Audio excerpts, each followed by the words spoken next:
Boy, do I love the smell of crayons. Hey, it's Coffee with Pastor Joseph. Today I'm talking about art.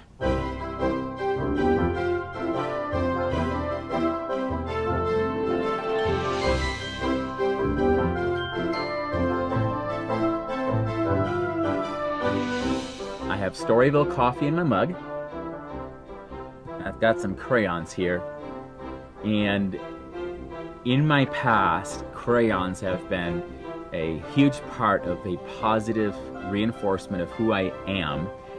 And you have to understand that I grew up in the Amish, and in my family, within the Amish culture, we didn't tell each other, good job, you're awesome. We didn't say those kind of things. We only told each other when we were wrong. And so I had a lot of negative, like don't do that, don't do that, don't do that, but very seldom good work, good work. But crayons and the smell of crayons is linked into my limbic system to that reward of having done good work, and it's some of the very first places that I could consistently get positive reinforcement for my life. And I want to tell you about it, and it starts all the way back at Tanglewood School in the hills of Tennessee. I'm here in Lyles, Tennessee, at the old Amish schoolhouse, the Tanglewood Schoolhouse. When I was a little Amish boy, I would come here to this schoolhouse, and I sat right here between these two windows, and that's where I learned how to read, and that's where I learned how to write and do math, and I also had a lot of fun out here. I played dare base one time with this tree, and it was my base, and then another time there's a tree over here at this end that's missing now, and I wanted to make a mystery, so I went and wrote some notes and hid them underneath the tree, and someone else found them. And then they got turned into the teacher, and the teacher wanted to know who wrote them, and I lied. And then weeks went by, and I had such a guilty conscience, and eventually I had to apologize to the teacher, and then I had to memorize Bible verses, all because I had told lies. So here's Tanglewood Schoolhouse, where I learned how to read, how to do math, and where I learned what it feels like to have a guilty conscience, and how good it is to have a clear conscience.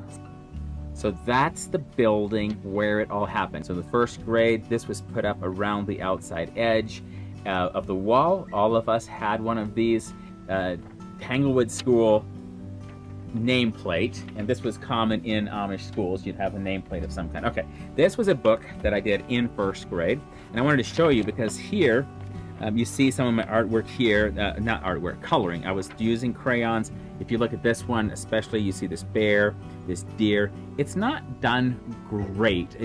I like to color at this point, but I wasn't awesome at it. But if you look back here a ways, go back to page 44, I'm getting better at it. I'm beginning to outline things. I learned stuff from the upper graders. I was trying to be better at my craft. And so I was beginning to do, and as you can see, I got 100%. And most of the time I did this. Over here, I had a 92%. I remember as time went on, this feedback of 100%, 92%, that kind of thing, I began to really, I desired the 100% every single time. In first grade, the colors I was allowed to have, I believe, was just an 8-pack of crayons, because I was supposed to just use the basic colors and learn those names. I already knew them, but that was the rule, so I had to follow the rule. But I wanted my tree in wintertime to be more of a blue-green color. So I actually, if you look, you can see I colored it in green first, and then I colored it with blue over the top. And so that was me learning how to mix colors already. So that was one in winter. Here was another one. This one might have been first because might have been in the fall. But so this was one where we were giving a Bible verse that we were supposed to write on it. And so then I drew my trees and stuff, and I was trying to make it feel like nighttime. And I put a fire down here. I was pretty pleased with that fire. I really was. I thought, man, look at me. I'm becoming an artist. This one was an awesome lot of fun. We wrote our names out. I think this was, by this time, I believe I was in second grade that I did this. And we wrote our names around, and we did that. And I did it twice because it was so much fun.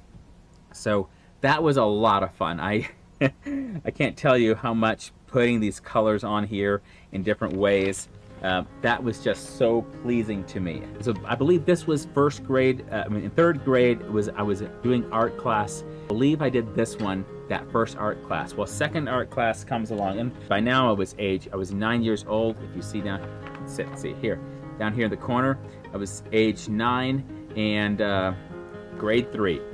And so as I was drawing this, and I was doing all these individual little leaves, and I remember being so pleased with myself for this that I thought, man, I am such an artist. I am so awesome at this. And so like here, if you look on the, oh wow, this camera has trouble. There we go. So I wrote up here, it's hard work. There it is. It's hard work. And that was me going, wow, I am so awesome that I am just surprised that I'm really that good. And so it's, you know, other people, I could help them, I could encourage them a little bit. And so I was showing them, by writing it's hard work in the top, I thought that might encourage someone else to also be a good artist. I didn't realize till later that that actually was probably a little bit prideful in the way it all went. So for what it's worth, that was this painting, this picture right here, this really represents to me in 3rd grade of me beginning to feel like I am an artist and I can use art to communicate to people. So for instance, if you see right here, the little branches breaking off in the wind, got leaves blowing around, I've got already a fire burning because we're going to burn the leaves. I'm trying to make it breezy and fiery and sunshiny and just all at the same time. And I was really beginning to feel like I could be an artist and this would be awesome. But a huge part of it was I got positive reinforcement. And from what I've learned since then, a part of our brain that processes pleasure, it was the pleasure center of our brain. So I don't understand all of this, but I do know that we have the prefrontal cortex that is more of our logic and reasoning, and then we have the limbic system that has more to do with our emotional, how we feel about something. And so what I was feeling at the time was every time that I did artwork, I got positive reinforcement. So whether that was serotonin or one of the other things that my brain used to register pleasure, it really worked. And I was going, wow, I love it. I'm able to do something that other people like. And so I kept doing that and kept doing different bits of artwork. And so then we moved schools. We moved actually from the hills of Tennessee, where that first school was that I showed you in the video. So we went from Tanglewood Schoolhouse. We spent 1 year in Missouri, and I think I did this in 4th grade as an art class because it felt like it might get the same positive response that my other trees. See, the tree is becoming a theme. And so then we head up to Montana. In many ways, my story begins here in the West Kootenai Valley in northwestern Montana. In the early 1990s, my family moved here from Missouri. Mountain View School. Teacher John had given us this. This was when I was in 5th grade. And so we got to do all of this coloring of different animals. And so now I'm trying different things. Here I was trying to put the treetops in. And so like I got immediate response. I like your treetops on the hillsides. And so that, and it very good. And so this one I must not have finished coloring. When he had first seen it, he asked the question, is good? And so I get this different responses to my coloring. Here he asked me, are you done coloring? And I said, no, I'm not, because I wasn't done coloring and I never quite finished that one. So I did these, called that one neat, different things. I enjoyed this. So this was an awesome book. Also in that class, I remember one day I was doodling and we had just studied something. And so I had learned the numbers of how many tons the moon weighs versus how many tons the earth is. And so I did this whole sketch where I showed one person happily. And so I made this little sketch, and Teacher John came by my table and said, hey, you did this, you did that, that's pretty cool. As I'm working, he says, well, he didn't say cool. He wasn't a proper Amish guy and later became an Amish bishop. But he said, that's good work, Joseph. Do you mind if I have that? And so I did. I made another copy on this piece of paper and handed this in. And he actually, if you look here in the corner, he actually posted it behind his desk for a while where other people could see it as something that I had done. So it's got my name on it and as the date and time. So it continued there. We started different art classes where we tried different things. Here I was learning how to shade different colors with the grapes. There was a cornucopia. There was this fruit. And all of these things were just part of our art lessons there. Like we did this God is love thing. So we're doing that, and I just loved it. I ate up our art time there. And then we had this contest. And so in this particular contest, we had to write a a little report on something. And so here I wrote about maple syrup, and in this one I wrote about the lodgepole pine. And so maple syrup, I then sketched a whole picture here about the maple syrup, making maple syrup. So again, you see my trees that had earlier really gotten me some positive feedback. You see this tree happening again. I'm drawing the same kind of trees. I have them here. This tree is very rewarding for me, and so I keep making it. It brings me pleasure, and it gives me good results. I got first on drawing. I didn't get first on the report on the inside, but I got first on the artwork. It was a really rewarding thing. And then in what started happening too is, so this is a composition book where I'm writing stuff out, and so I'm writing in cursive and stuff. I get an A+, that's good. But down here, just out of fun, I had illustrated my jackal, and I made a jackal. I wrote a little bunny. I put a bunny down here. The bunny says, "Oh, this is the end of me," and the jackal is smelling something. And what I got was, I got this note: "Good illustration, Joseph." Oh, I have trouble showing you that note. Anyway, whoa, there's lots of light. Anyway, right here, "Good illustration, Joseph." And that bit of just saying "good illustration," that really fed me, and I wanted to do more of it. I thought, man, I love it. I can do artwork. And so here's just some more. This was one of my this was art that we did for our name up there in, for 6th grade there at Mountain View School. Here's just some 6th grade artwork, some different projects.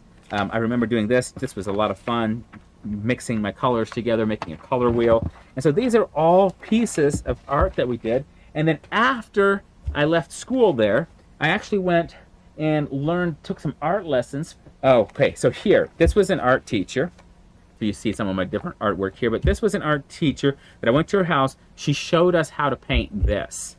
And so then, once she'd shown us that, then I actually painted this while she was showing us. And so this was me learning how to paint. And then all these other paintings you see here were me finding out some of the things that I would love to do, and learning how to do them. I didn't always have a teacher, didn't always know what I was doing. After that, I remember going and getting some training from Homer Miller up in the mountains, and the only picture I have left was I went up there and I painted this while I was at his house. I don't have anything else that I did while I was with him. And then I did this elk by myself, first thing on kind of a canvas. This was exciting. I was really developing as an artist. And then over here, this was a little bit later. I learned how to, I was beginning to learn how to do some charcoal drawing, and this was super exciting for me. So all of this to say that artwork was becoming a huge part of my life. And then there was a day at Amish church, and I don't remember how old I was, but we're sitting in Amish church.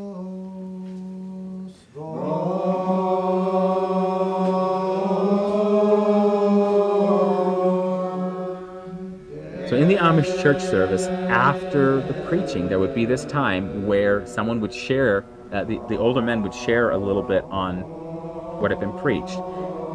And on this particular day, there was a man named Byler who started telling his story about how when he was a boy, he was such an artist, and he loved to draw. And he started telling us about it in the Amish church service. And as I'm listening, I'm thinking, wow, I didn't know he could draw. This is exciting. We have something in common. This is awesome. And then he kept talking, and he said how as he was growing with the Lord, he realized that art is an idol and you've got to get rid of it. And if you want to please the Lord and you want to keep the law, you're going to have to get rid of the art. And so he took all of his art, all of his beautiful paintings and his beautiful pictures and everything he'd ever done, he took it out and burned it. And I was horrified. He burned his art? Like, I just showed you a whole bunch of my art that I was becoming more and more pleased with. It brought me pleasure. It was a reward system that worked with my... I was going to have to burn that if I wanted to serve God? Well, fortunately for me, a couple years later, I surrendered my life to Christ. And after I surrendered my life to Christ, I really had a strong sense that God was calling me to serve Him with my life. And the following week, I saw someone doing gospel chalk art. And in the following years, by the time I was 18, I was learning how to be a gospel chalk artist. And for the next 12 years, I traveled around the United States and Mexico using art to actually share the gospel. And I discovered that not only does God allow art, but that He loves art. It was His idea. He is the creative one, and He gives us creativity. And that was so exciting for me. And then as I was doing this, I discovered that, the Bible actually says that the fruit of the Spirit is joy.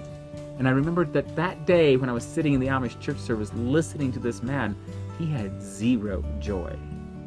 And so his thoughts on how joy worked or how art worked were sad. He didn't get it.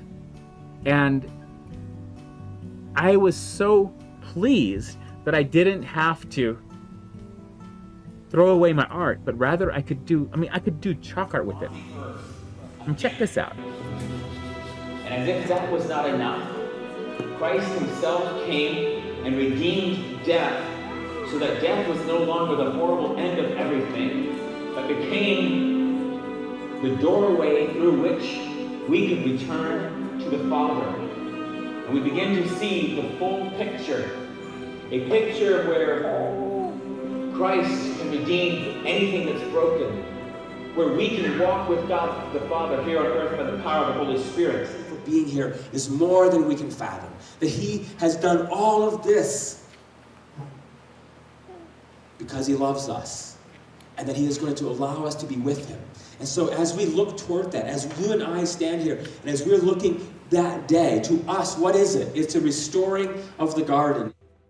Chalk art was awesome, and it brought me joy and fulfillment, and God was pleased with it. And so I discovered that the fruit of the Spirit is love. Joy is the second fruit of the Spirit. God delights to give His children gifts and allow us to use them. My parents encouraged me in my artwork by buying paint supplies and an art kit for me, which was really unusual for us, for my family. But it was a huge blessing to me. And so when I was 16, I painted this and entered into the county fair, Lincoln County, Montana. Actually won a prize for it. Later that year, I won another prize in an art contest. So that put me well on the way of being an artist. So as time went on, I started painting other things. I painted this in my 20s, and I loved the idea of being able to go out with a camera and taking pictures and bringing them back home and then painting something for it. So this is not actually a lake in the photo that I took. This was the top of my car reflecting the moon. And so I thought, I just loved that process of being able to take pictures and then paint them. Well, after I became a dad and my children started growing up, I discovered one more level of the pleasure and the fullness of joy that God gives me through art. I love painting with my sons. Earlier this year, we went out and we took pictures of the yellow leaves, and then we came home and everybody painted something.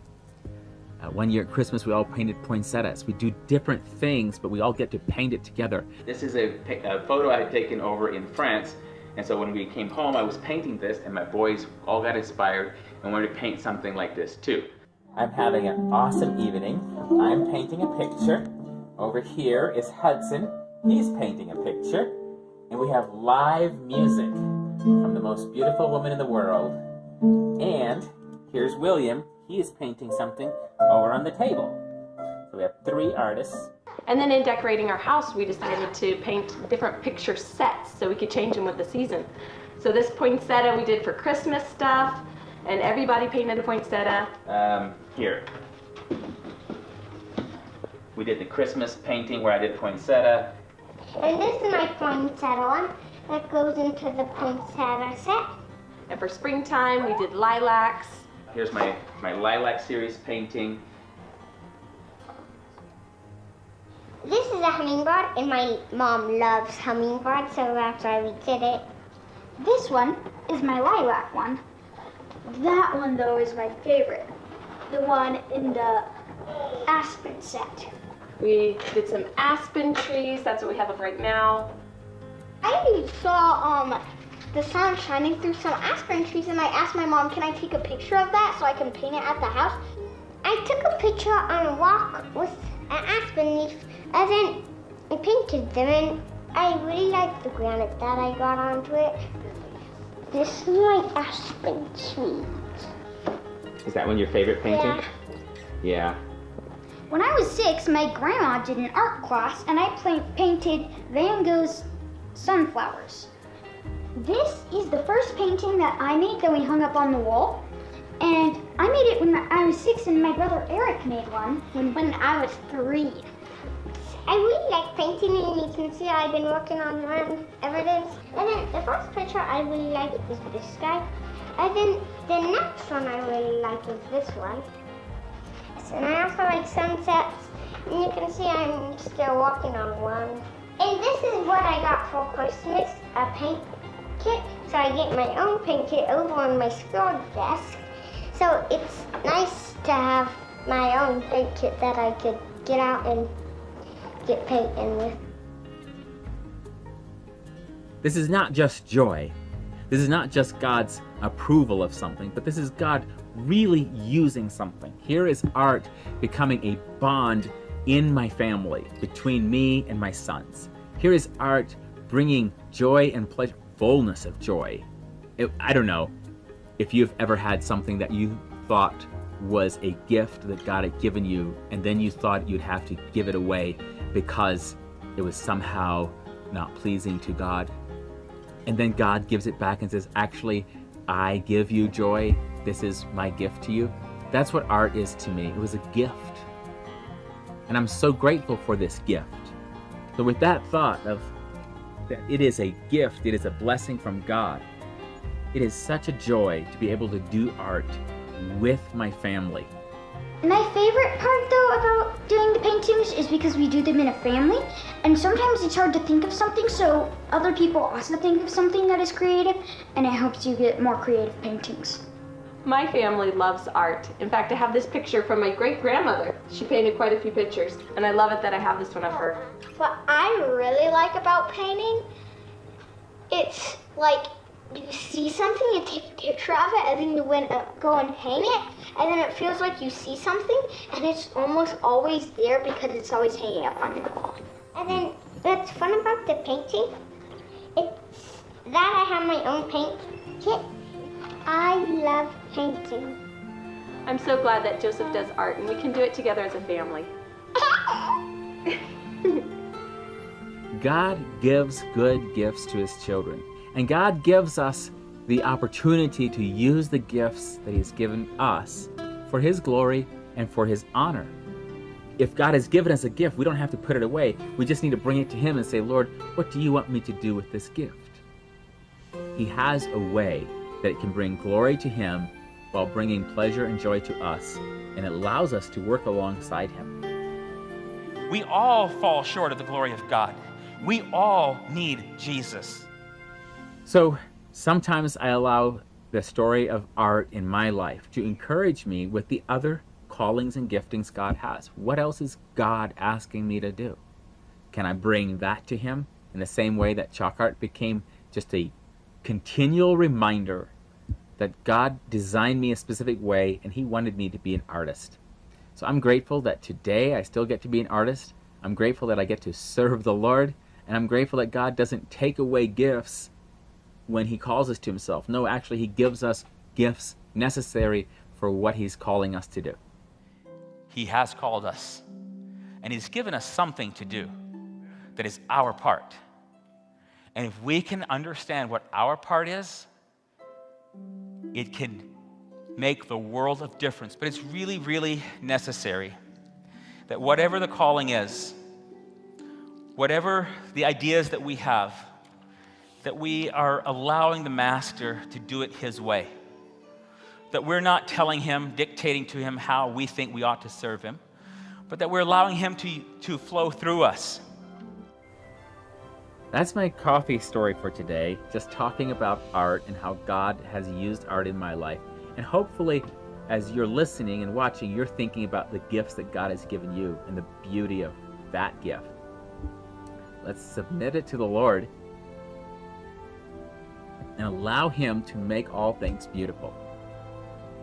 So, thank you for joining me today, and I'll see you next time.